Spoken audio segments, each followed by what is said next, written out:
Какво правим, когато сме изпуснали момента за лягане на 2-3 годишно, което му се е спяло страшно много, но ние просто сме изпуснали момента да го легнем.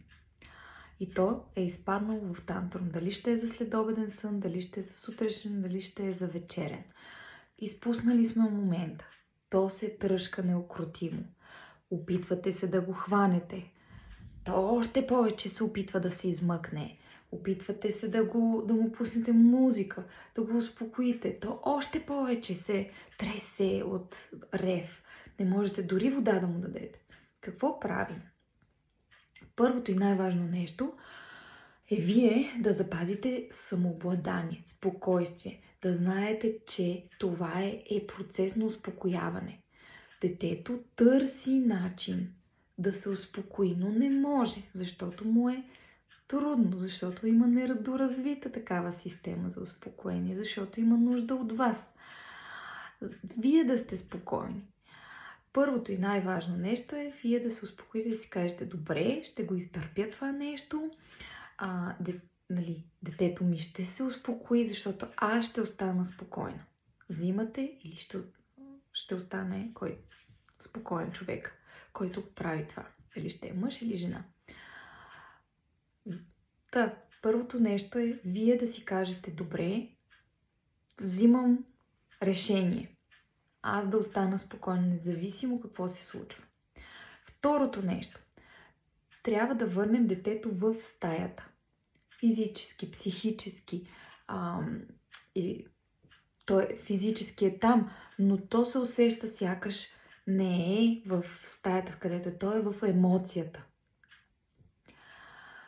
Първото нещо, което можете да пробвате, е да вземете нещо от стаята и да му насочите вниманието към това. Дали ще е шарена възглавничка или някаква играчка, дали ще е пердето, штората, някаква светлина, която преминава, дали ще е лампички отвънка, ако е тъмно, ако е през деня, светлината отвънка.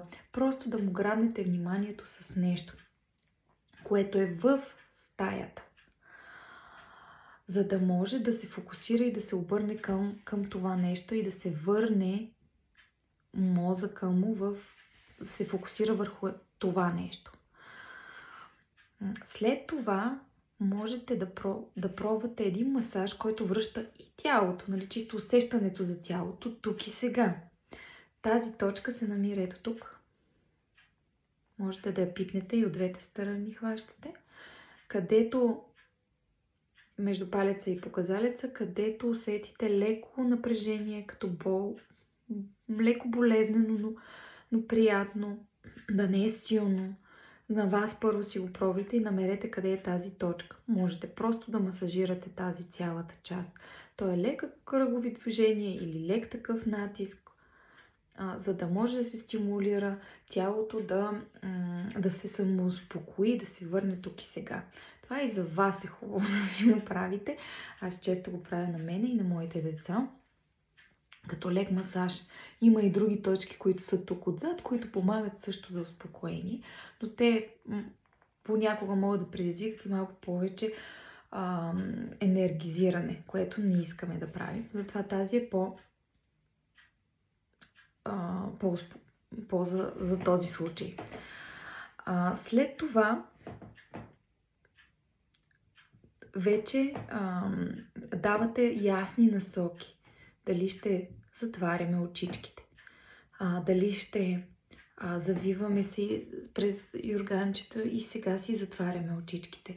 Ясни насоки или пиене на вода, защото самото смукване на водата, ако е през сламка, или отпиване от чашка, дава някакво успокоение и връщане обратно в себе си, което ни е и целта. И даването на насоки, какво да се направи. Сега ще спинкаме, ще те гушна, ще си затвориме очичките и ще заспим. Идеята е самото то вече, като е по-спокойно, да знае какво да направи, да затвори очите и след като е било толкова преуморено, има голяма вероятност да заспи мигновено. Така че стойте до него, без резки движения, наблюдавайте се, самонаблюдавайте си тона.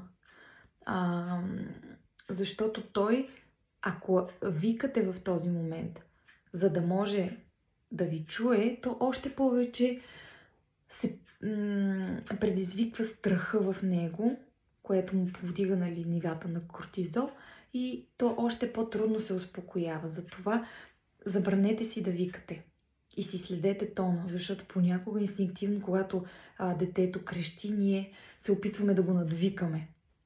Не, запазете нормален, лек, но сигурен тон, с който да можете да му внесете спокойствие.